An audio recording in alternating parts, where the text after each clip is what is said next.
After a weekend-long family gathering, I returned to my small apartment in Seattle completely exhausted. Everything seemed normal, at least until I opened my banking app to transfer money for the electric bill. My eyes went blurry at the number on the screen. $83.52. I checked it 3 times, then again, certain it wasn't a glitch or my tired eyes playing tricks. Just 2 days ago, I had over $9,000 in that account. I felt the blood drain from my body. My heart pounded like someone was knocking from inside my chest. With shaking hands, I immediately called the bank.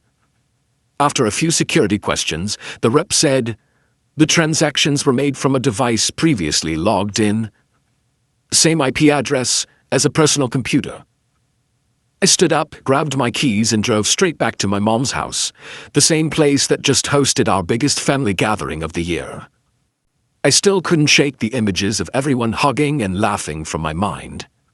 And yet, just hours later, I stood there again, in the old kitchen I grew up in, reaching for a glass of water from the cupboard, my heart still reeling from shock. "You're back already?" My sister Amanda's voice floated in from the living room, casual and carefree like nothing had happened. She sat on the couch with her legs crossed, holding a glass of red wine, not the slightest hint of concern on her face. "I just checked my account." I tried to keep my voice steady, but the tightness in my throat betrayed me. Nathan, my brother-in-law, walked out from the kitchen holding a soda can.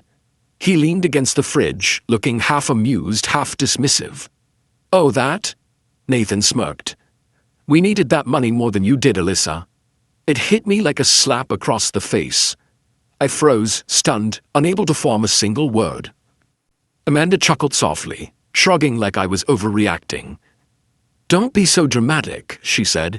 "You've got a good job, no debt, no kids. You live alone." I turned to my mom. She was sitting in the corner knitting, her expression as calm as ever. "Mom, did you know about this?" She sighed, not looking up. Her voice was gentle, like I'd just complained about the soup being too salty. "You're always so sensitive. You have more. What's wrong with helping a little?"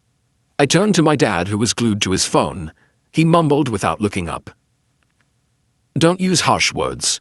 It's family business." I couldn't believe what I was hearing. "But how did you even get into my banking info?" Amanda shrugged. "I used Mom's computer and saw your account was still logged in. If you didn't log out..." She said it like I was the one at fault, like what they did was perfectly justified. My hands clenched, nails digging into my palms. My heart was racing. Nathan shrugged like this was all no big deal. "It's not like we bought luxury stuff, rent, groceries, just to survive. Otherwise we'd be starving." I looked at them. All of them. Not one apology, not one guilty look, not even a proper explanation. What did I do to deserve this? I whispered, though no one seemed to care.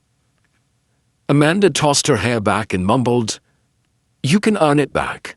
Don't be so dramatic." I slowly picked up my purse. No one stopped me. No one asked if I was okay. My mom only said, out of habit, "Don't forget Sunday dinner." I walked to the door, heart pounding, empty inside. But before I left, I paused at the doorway, hand on the knob, then looked back. "If you think I'm just gonna let this go, wait and see what happens next." "Well," Amanda giggled. "Oh please, you're being so theatrical. Honestly, Alyssa, we needed that money more than you. Don't be selfish." I didn't respond. Outside it had started to rain, and inside me, another storm was quietly building. I drove through the rain, gripping the steering wheel until my knuckles turned white. The traffic light ahead was red, but my mind was spinning with every cold word I'd just heard. We needed that money more than you. No remorse, no apology. It felt like a nightmare I couldn't wake up from. I didn't want to go home yet. I needed air, so I pulled into the parking lot near Green Lake Park, where I usually jog on Saturday mornings. I turned off the engine, sat in silence, and reopened the banking app. That number was still there, just as shameless and cold as Amanda's face. I couldn't say I was completely surprised. I had just hoped. When I was 27, I got hired as a marketing manager at a major pharmaceutical company. While I was still adjusting to the job and new life, Amanda called. "Hey, my phone got cut off. Can you spot me some cash?" I didn't think twice. They were family, right? Then came Nathan, unemployed for nearly 6 months.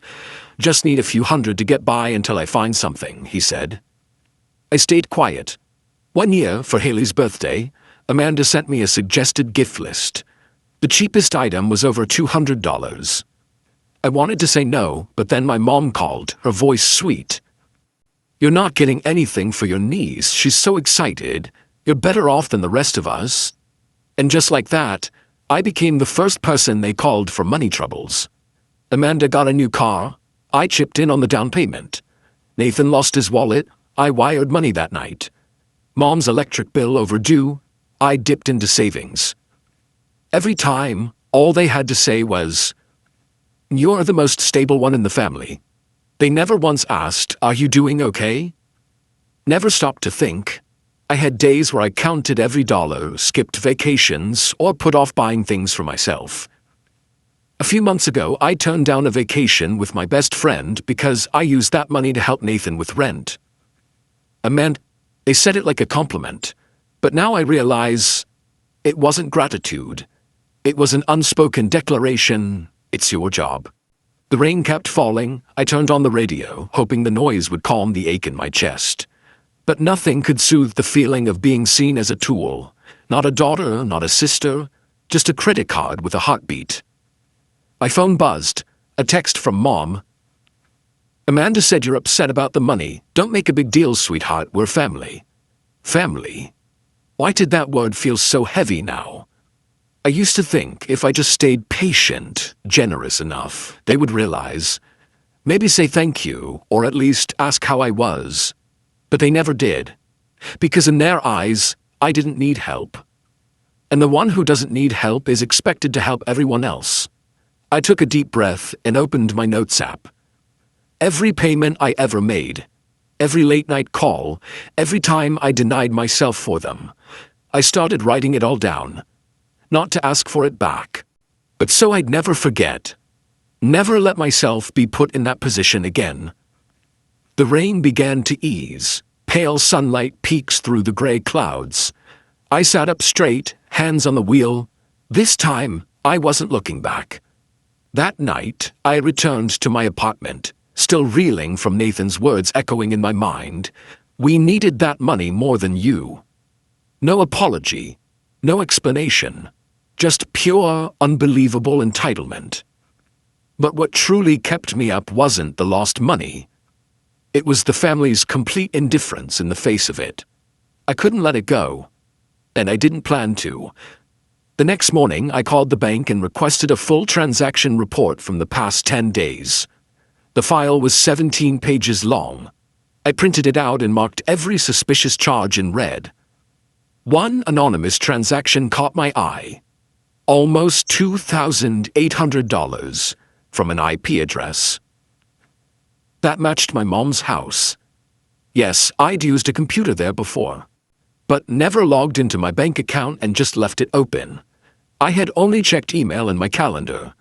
Someone in that house had accessed it, remembered my info, and waited for the right moment. That weekend, I returned to Mom's house like it was a casual visit. The roast smelled the same as always, but the air was thick with tension. Amanda sat at the head of the table, avoiding my eyes.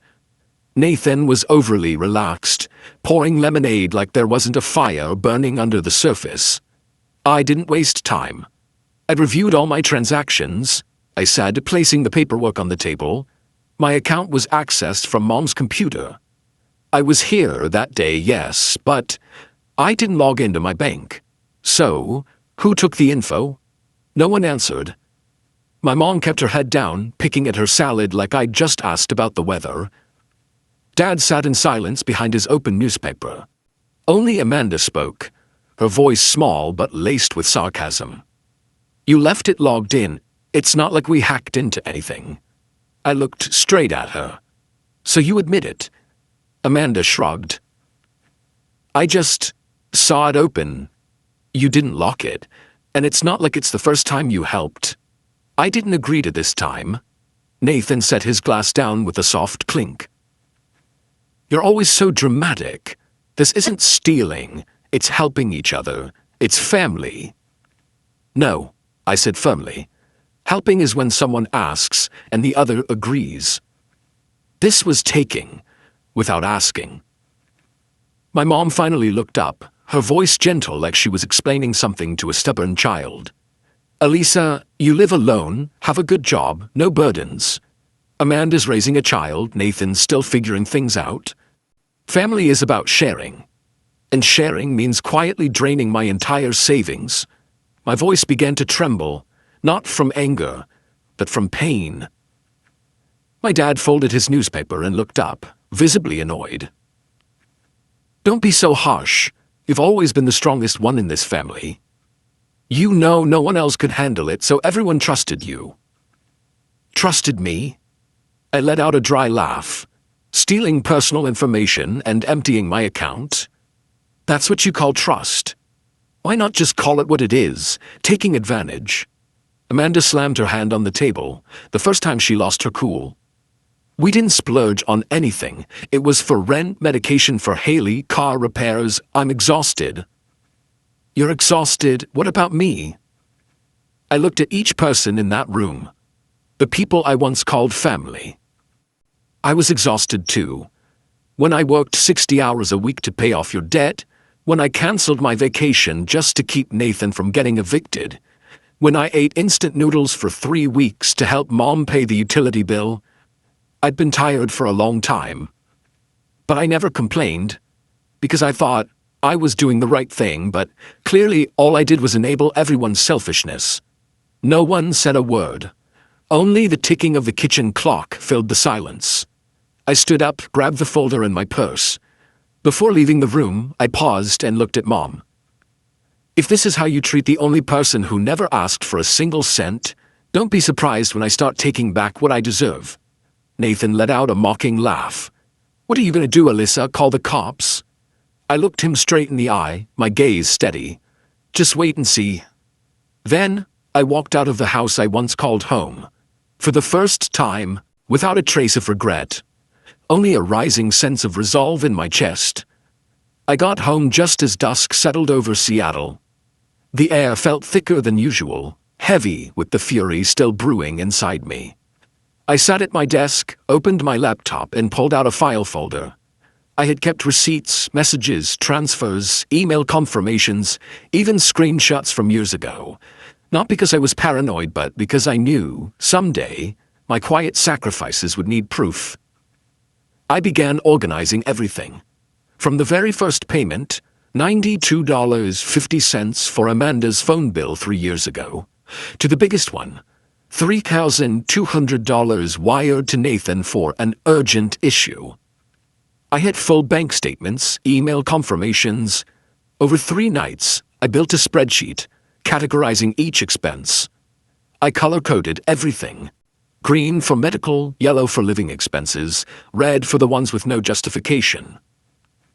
Like the $1,350 Nathan spent on a gaming console last Black Friday. I remembered it clearly because I had to skip a winter trip with coworkers just to make my insurance payment. On Monday morning, I went to the Financial Crimes Division downtown, bringing all the printed documents, a USB with the spreadsheet, and a completed complaint form. A young officer named Hopper took my case. She flipped through each page, nodding as she read. We'll begin a preliminary investigation under financial fraud and unauthorized access to personal information. Do you have names of the individuals involved? I do, I said, handing her the list. Amanda Walker, Nathan Walker, Donna Grant, my mother, Paul Grant, my father. I left the precinct under gray skies, but with a flicker of light inside me. Not because I wanted them punished, but because I finally stopped staying silent. 2 weeks later, on a Thursday afternoon, I was in a Zoom meeting when an unknown number called.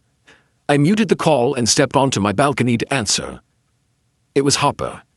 Ms. Alyssa, we've completed the preliminary investigation. We have sufficient grounds to move forward. The investigative unit will visit the individual's residences today. I froze.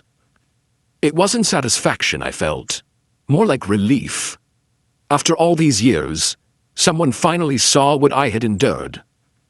That night, while I was preparing dinner, my phone rang non-stop. First Mom, then Amanda, then Nathan. I didn't pick up. The texts started pouring in after, "Call your mother now." "What are you doing, Alyssa? Did you really call the police?"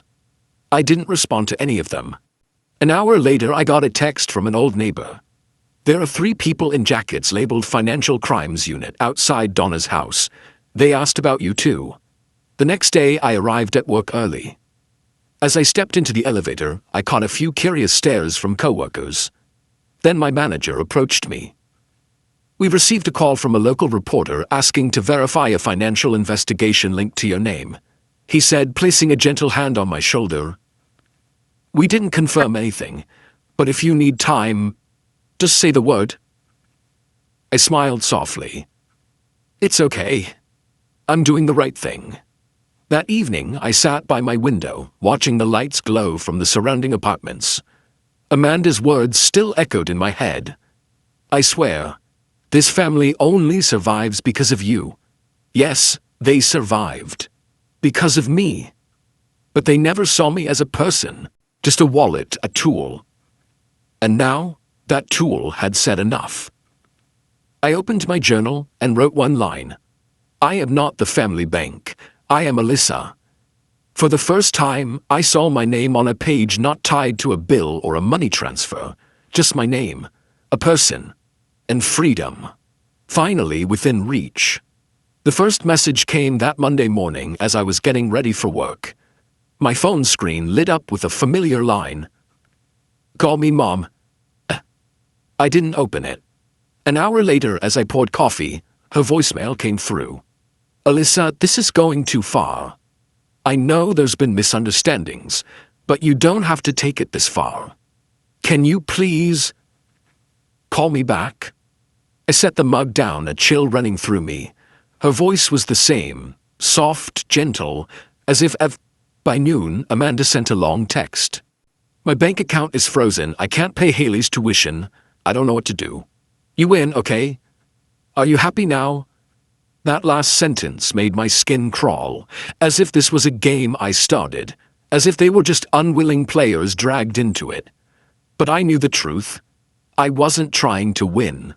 I was just done enduring. The next day, Hopper called with an update. "Alyssa, we've confirmed the amount withdrawn and misused. Amanda is now under investigation for unauthorized transfers. Nathan is implicated in withdrawing funds from an unapproved device. And your parents used part of the money for illegal mortgage payments, which could be subject to recovery." Oh, I didn't know how to feel. Part of me hurt, not because of the consequences they now faced, but because they still didn't understand how it ever came to this. That night, Nathan called repeatedly. I blocked his number. Less than 10 minutes later, I got an email from an unfamiliar address. "Alyssa, please. I've been suspended from work. They're investigating my accounts. I can't lose everything over one mistake. Can't you say something to help me?" The arrogance, the mockery, the laughter from before. Gone. Replaced by thinly veiled panic. But I didn't flinch. Thursday morning, I got a message from my dad. He rarely reached out, so even one line made me pause. The bank sent a foreclosure warning. If we don't pay in 30 days, we lose the house. I read it over and over. No apology, no admission. Just a cold statement and a faint hope that, like always, I would step in to fix it. I didn't reply, but that night, standing by my window watching the streetlights spill across the glass, I thought of all the times I skipped lunch to wire Mom money on time. The dates I canceled because Amanda called me in tears. I'd given not just my money, but my peace. This time, I wasn't going back. That weekend, I drove toward the Edmonds shoreline, a place where Dad and I used to go fishing every summer when I was little. No one knew where I was, no one asked how I was doing.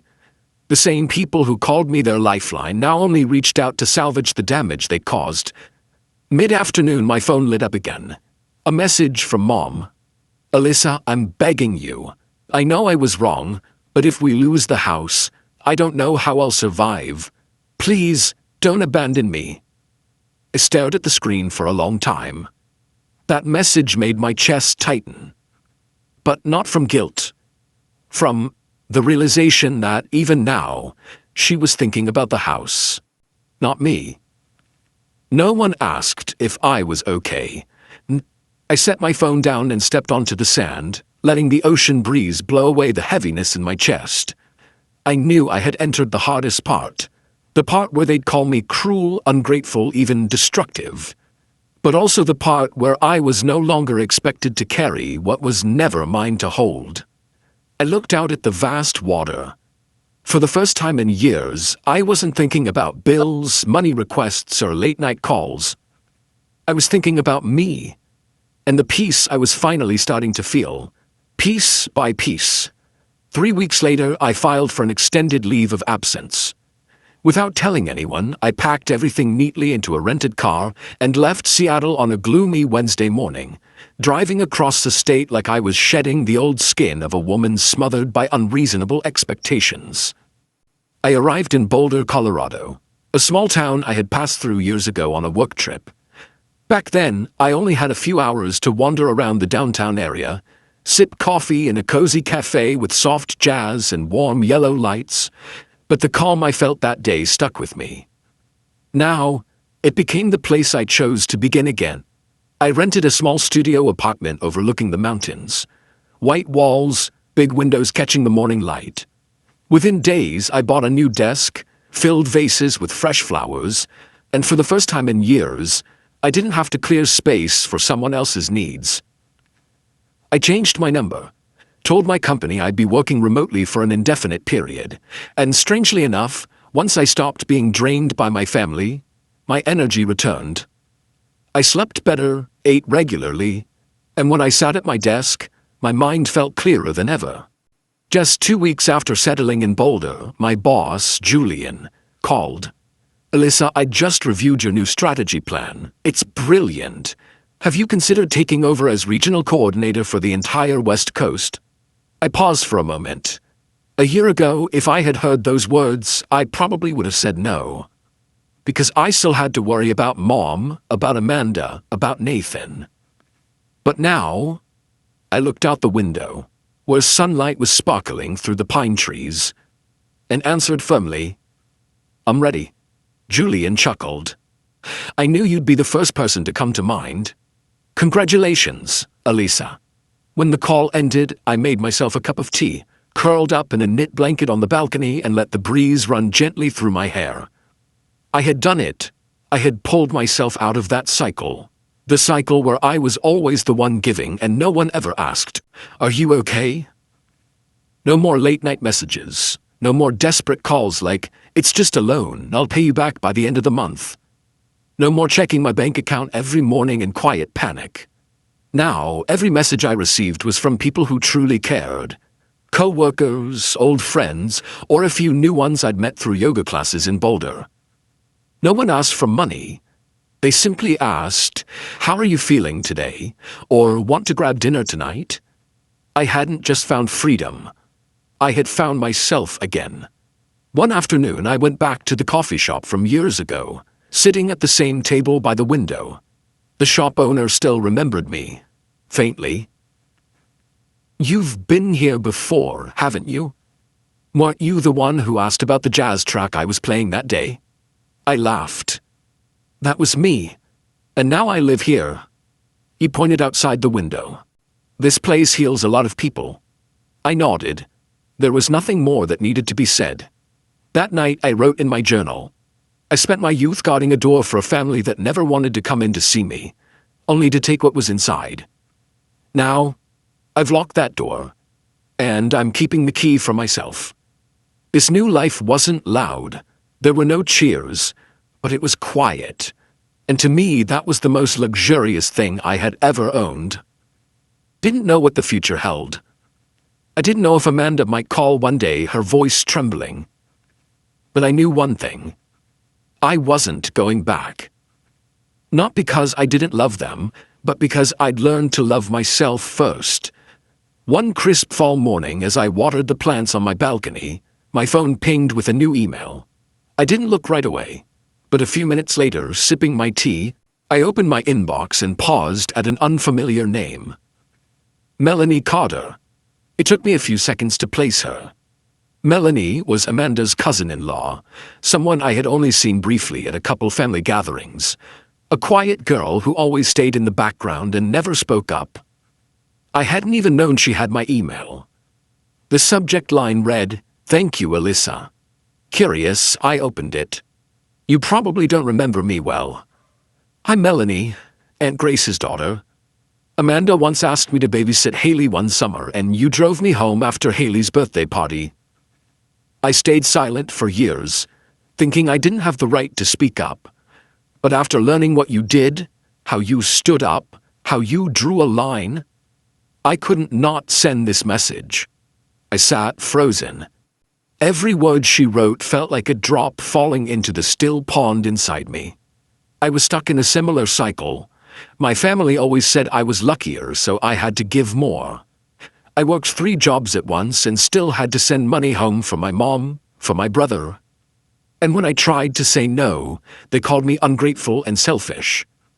But after hearing what you did, how you chose yourself, it felt like someone lit a path I didn't know existed.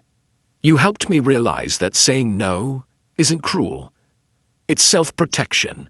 It's preserving the most precious thing, yourself.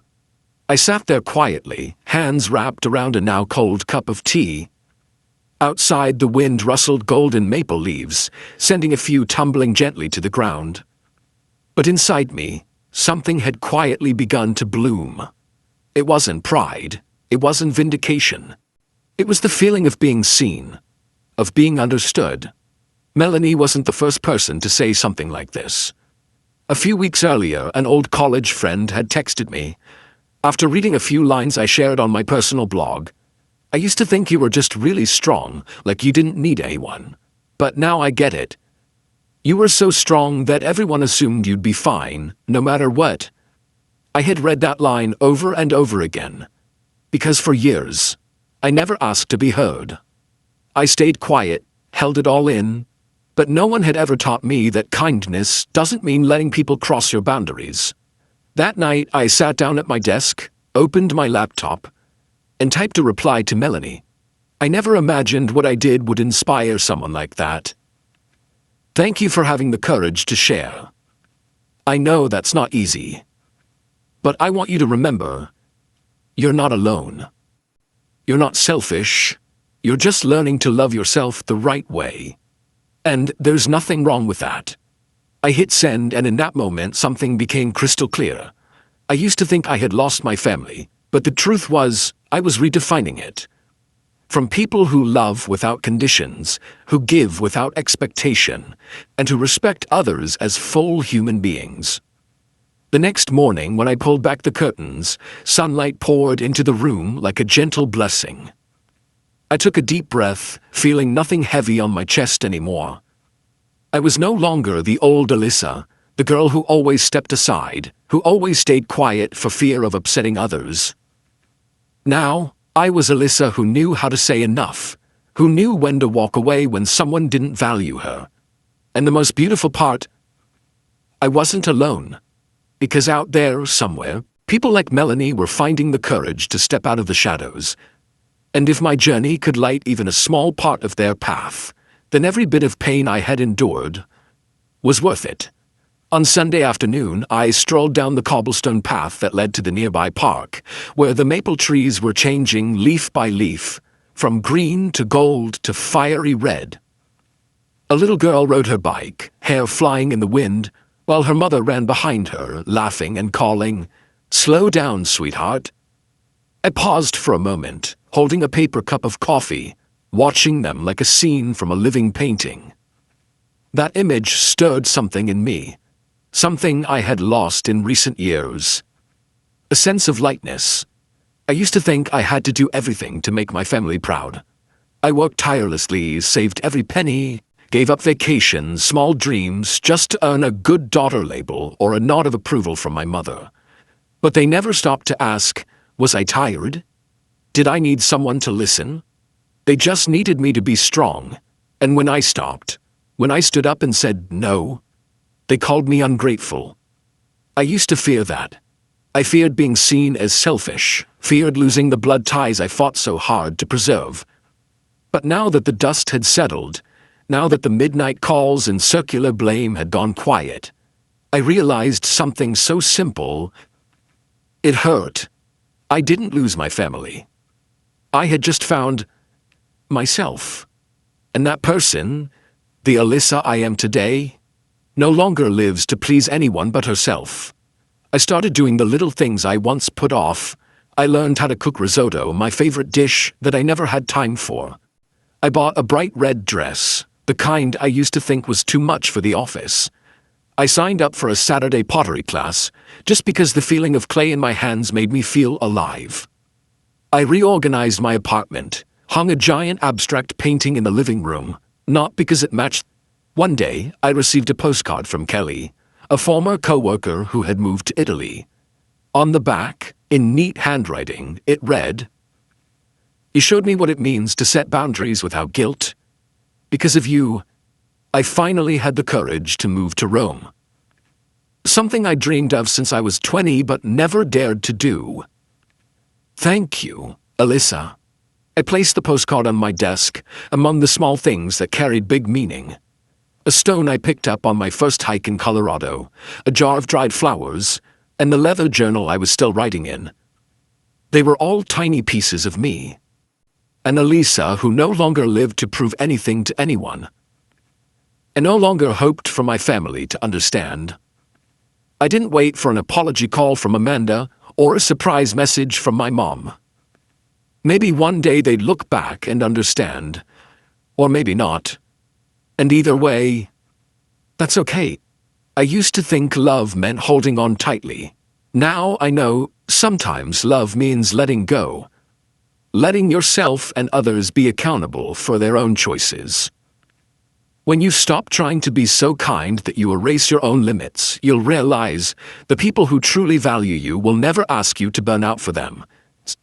I still remember a quote from some writer, "You don't have to set yourself on fire to keep others warm."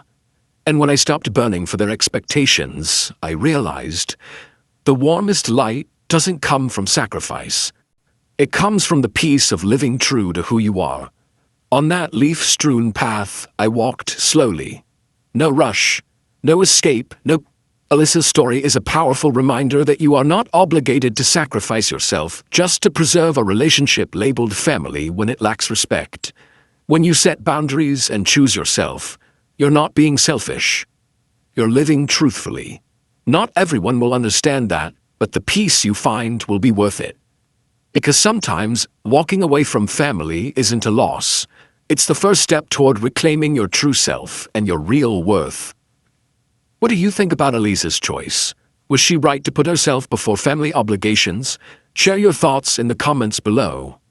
And don't forget to follow the channel for more heartfelt, real-life stories.